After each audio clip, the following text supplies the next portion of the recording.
ये कहानी है मीना नाम की एक लड़की की जिसे फोटोग्राफी और वीडियोग्राफी का बहुत शौक था।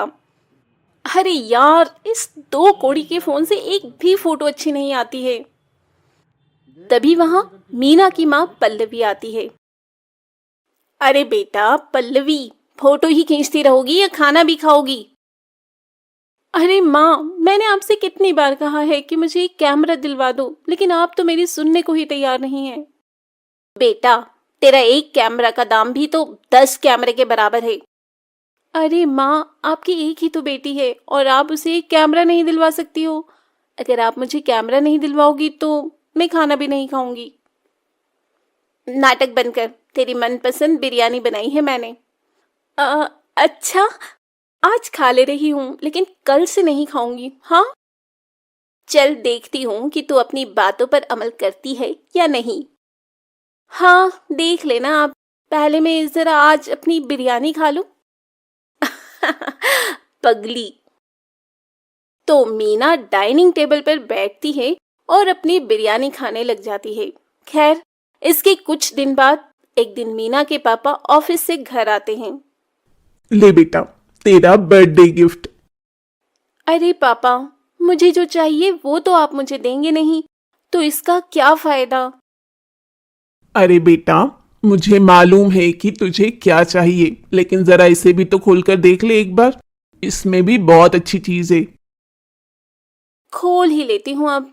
इतने प्यार से जो लेकर आए हैं आप मेरे लिए। मीना गिफ्ट खोलती है तो देखती है कि उसमें कैमरा रखा हुआ है। ये देखकर मीना खुशी के मारे पागल हो जाती है। अजी, मैंने आपसे मना किया था ना कि इतना महंगा कैमरा अभी मत दिलाइए इसे। आप भी ना। अरे पल्लवी, तुम इतना टेंशन क्यों ले रही हो? अरे इसे फोटोग्राफी और वीडियोग्राफी का शौक है। अगर हम इसके शौक पूरे नहीं करेंगे तो कौन करेगा? Yes papa, you are the great. आप तो मुझे बहुत अच्छे से समझते हैं। उफ भगवान, ये दोनों बाप बेटी का क्या करूं मैं। हाँ माँ, आप बैठो, मैं पापा के लिए खाना लगाती हूँ। देखा, आपसे कैमरा मिल गया तो खाना भी लगा रही है अब। अरे कोई बात नहीं, अभी इतनी बड़ी बेटी भी नहीं हुई है हमारी, बच्ची ही तो है। खैर, अब मीना को अपना पसंदीदा कैमरा मिल चुका था, इसलिए वो अब अच्छे अच्छे स्पॉट पर जाकर फोटोग्राफी करना शुरू कर देती है। कि तभी एक दिन जब मीना किसी खूबसूरत नदी के किनारे फोटोग्राफी कर रही थी, तभी उसके पास एक आदमी मुंह में रुमाल बांधे हुए आता है। ए, तुम लोग कौन हो? अरे जाने मन, हम लोग कौन है अभी तुझे बताते हैं। इसके बाद दीपक मीना को जोर से धक्का देता है और उसका कैमरा लेकर वहां से भागने लगता है। लेकिन मीना बड़ी चालाक थी। वो जल्दी से दोनों के सिर पर 2 पत्थर से वार करती है। आई! चुप बेवकूफ। वहीं मीना जल्दी से उनके पास आ जाती है और अपना कैमरा उठाती है। बड़ी चालाक बन रही है ना तू। रुक, तुझे अभी इसी नदी में फेंकता हूं। तब दीपक मीना से उसका कैमरा छीनता है और उसे नदी में फेंककर राजेश के साथ फरार हो जाता है। वहीं दूसरी ओर मीना चुड़ैल बन जाती है। एक तो तुम लोगों ने मेरा कैमरा चुराया और ऊपर से मुझे एक चुड़ैल बना दिया। अब मैं तुम लोगों से बदला लूंगी, बदला। वहीं दूसरी ओर मीना के माता पिता उसके लिए बहुत परेशान होते हैं और उसकी मिसिंग कंप्लेंट थाने में लिखवा देते हैं। खैर, चुड़ैल अब राकेश और दीपक के पास जाती है। मेरा कैमरा चुराएगा तू? रुक, अभी तेरी टांग तोड़ती हूँ और इसका सूप बनाकर पीती हूँ। तब चुड़ैल राकेश के सामने अचानक से प्रकट हो जाती है। चुड़ैल को वहां देखकर राकेश की सिट्टी पिट्टी गुम हो जाती है। क, क, क, कौन है तू? कहीं तू मेरी पुरानी प्रेमिका मंजूली तो नहीं है? अपनी शक्ल देखी आईने में? तेरी कोई पुरानी प्रेमिका भी थी? यकीन नहीं होता। अच्छा, तू मेरा ध्यान भटकाने की कोशिश मत कर, वरना। तुम कोई भी हो, मुझे माफ कर दो, मुझे जाने दो। वैसे मैं इतना बुरा भी नहीं दिखता। हाँ, तू बुरा नहीं दिखता, लेकिन जब तू मरेगा ना तो तू बहुत ही बुरा दिखेगा।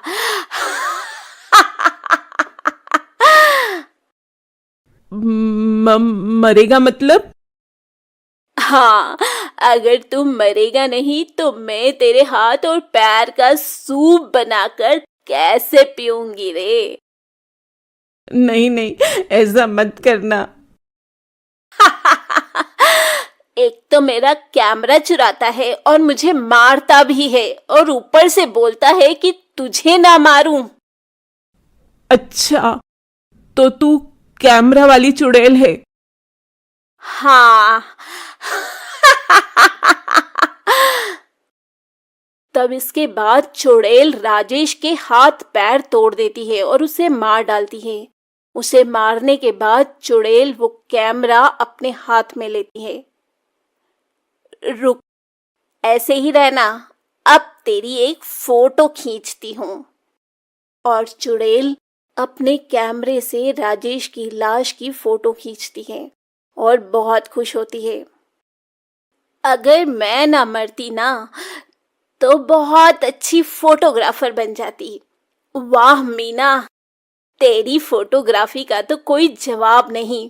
सोच रही हूँ, अब से मैं बुरे लोगों को ऐसे ही मारूंगी और उनकी ऐसे ही तस्वीर लूंगी। इस काम में तो बड़ा मजा आने वाला है मीना। लेकिन दूसरा वाला आदमी कहाँ है? पहले तो उसे मारूंगी और सोच रही हूँ कि उसकी खोपड़ी का सूप बनाकर पीऊं। और चुड़ैल अब दीपक को ढूंढने लग जाती है। वहीं शाम को जब दीपक राजेश के पास आता है तो देखता है कि किसी ने राजेश को बहुत बुरी मौत मारा है। नहीं, कहीं ये काम उसी लड़की की आत्मा का तो नहीं है? मुझे भागना होगा यहाँ से।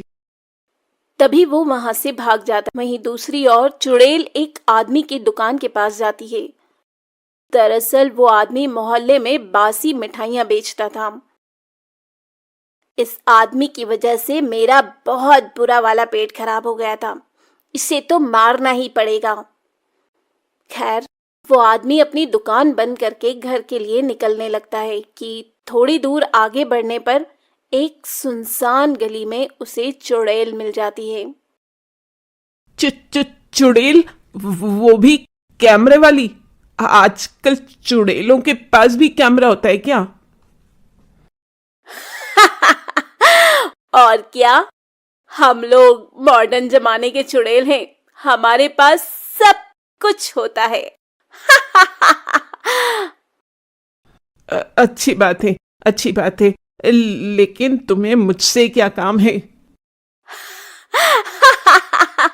सुना है तू बासी मिठाइयां बेचता है जिससे लोगों की तबीयत खराब हो जाती है। नहीं नहीं, ये किसने बोला? ये सब गलत है। मैं तो कॉलोनी में सबसे ताजी मिठाइयां बेचता हूँ। तभी चुड़ैल अपनी शक्ति से उस आदमी की दुकान की मिठाइयां अपने हाथों में प्रकट करती है। अच्छा, तो ये ले, अपनी सारी मिठाई खा ले।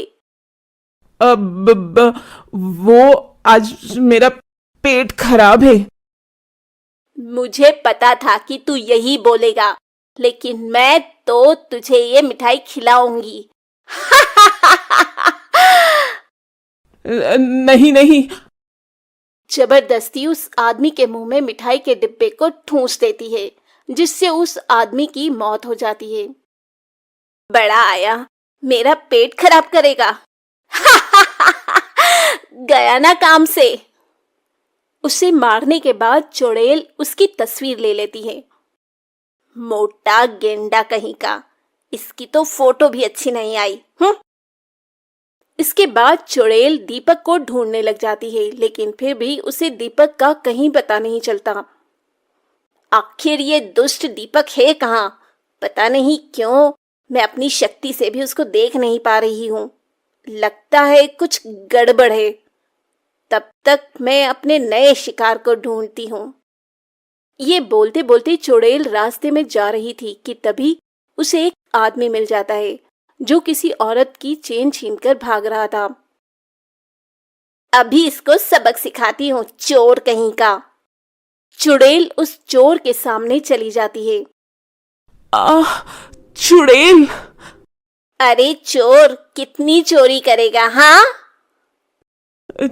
जाने दे चुड़ैल, मेरी एक छोटी बेटी है। तो क्या उसे भी चोरी करना सिखाएगा? तुझे तो मरना पड़ेगा ही, नहीं तो तू अपनी बेटी से भी चोरी ही करवाएगा। इसके बाद चुड़ैल उसे मार देती है और उसे एक खंबे से लटकाकर उसकी फोटो खींचती है। ये फोटो तो बड़ी जबरदस्त आई है। खैर, कुछ दिन बीत जाते हैं और कॉलोनी में चुड़ैल के बारे में सबको पता चलने लगता है। तभी एक दिन कॉलोनी वाले पंडित को बुलाते हैं। उस घर की एक सदस्य है वो चुड़ैल। पंडित जी, ये तो मेरा घर है। हाँ, तुम्हारी बेटी मर चुकी है और वो चुड़ैल में बदल चुकी है। वही ये सब कर रही है। ये सुनकर मीना के माता पिता बहुत रोते हैं। रो मत बेटी, हमें उसकी आत्मा को मुक्ति दिलाना होगा। ठीक है पंडित जी, आप जो कहेंगे हम वही करेंगे। मीरा का एक खूनी है जो अभी तक पकड़ा नहीं गया है। हो सकता है कि उसके पकड़े जाने के बाद उसे मुक्ति मिल जाए। अच्छा पंडित जी। खैर, कुछ दिन बाद इंस्पेक्टर दीपक को पकड़ लेते हैं और उसे पकड़कर उसे हथकड़ियां लगाकर कॉलोनी में ले आते हैं, जहां आज कॉलोनी वाले पूजा करने वाले हैं।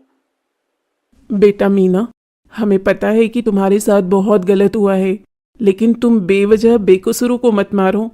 और ये देखो, दीपक पकड़ा गया है, हमारे सामने आओ। तभी चुड़ैल वहां पर प्रकट हो जाती है। वो लोग बेकसूर नहीं थे। माना कि वो लोग बेकसूर नहीं थे, लेकिन कानून को अपने हाथ में मत लो मीना।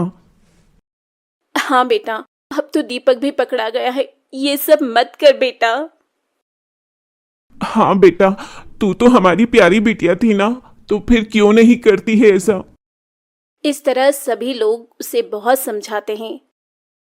ठीक है माँ पापा, मैं अब से किसी को भी नहीं मारूंगी, लेकिन इस दीपक को भी नहीं छोड़ूंगी। अलविदा। इतना कहने के बाद चुड़ैल दीपक को अपने साथ हवा में उड़ाकर ले जाती है और जाते जाते ऊपर से कॉलोनी वालों की फोटो भी खींच लेती है। ये फोटो देखकर मैं आप सबको बहुत याद करूंगी। वहीं चुड़ैल दीपक को अपनी दुनिया में ले जाकर उसे क्षण भर में मार देती है और इस तरह चुड़ैल का बदला पूरा हो जाता है।